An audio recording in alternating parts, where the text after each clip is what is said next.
এরকম পারফরমেন্স দেওয়ার পরেও তাহলে কি সরফরাজ খানের দলে জায়গা হবে না? বন্ধুরা, সরফরাজ খানকে নিয়ে ফরমার ক্রিকেটার দিলীপ ভেঙ্কসরকর তার পারফরমেন্স এবং টিমে সিলেকশন নিয়ে বড় মন্তব্য করে। বছরের শেষের দিন 31 ডিসেম্বরে সরফরাজ খান মুম্বাইয়ের হয়ে দুর্দান্ত ফর্মে ছিলেন। বর্তমান Vijay Hazare ট্রফিতেও elite group C Mumbai দলের হয়ে 4 নম্বর পজিশনে 75 বলে 157 রানস করেছে, যেখানে 14টা সিক্স, 200+ স্ট্রাইক রেট। তো সরফরাজ খানের এই খেলা দেখেই এবং আগের কনজিকিউটিভ পারফরমেন্স দেখে সিলেক্টরদের উপর তীব্র সমালোচনা করে।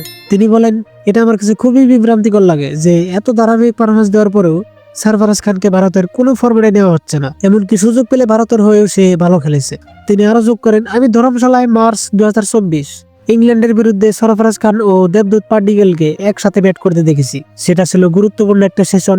দুজন অসাধারণ ব্যাটিং করে বড় পার্টনারশিপ গড়েছিল, যা শেষ পর্যন্ত ভারতকে টেস্ট জিততে সাহায্য করে। তো প্রাক্তনে ভারতে ব্যাটারের মতে সরফরাজ 3 ফরম্যাটে খেলার মতো যোগ্য। তো তারপর তিনি আরো বলেন যে ইংল্যান্ডের বিরুদ্ধে হোম সিরিজের পর আর ওকে সুযোগ দেওয়া হয়নি। অস্ট্রেলিয়া সফরে 2024-25 মডার্ন গাভাস্কার ট্রফিতে সরফরাজ খানকে একটা ম্যাচও খেলানো হয়নি। এটা সত্যি অবাক করার মতো।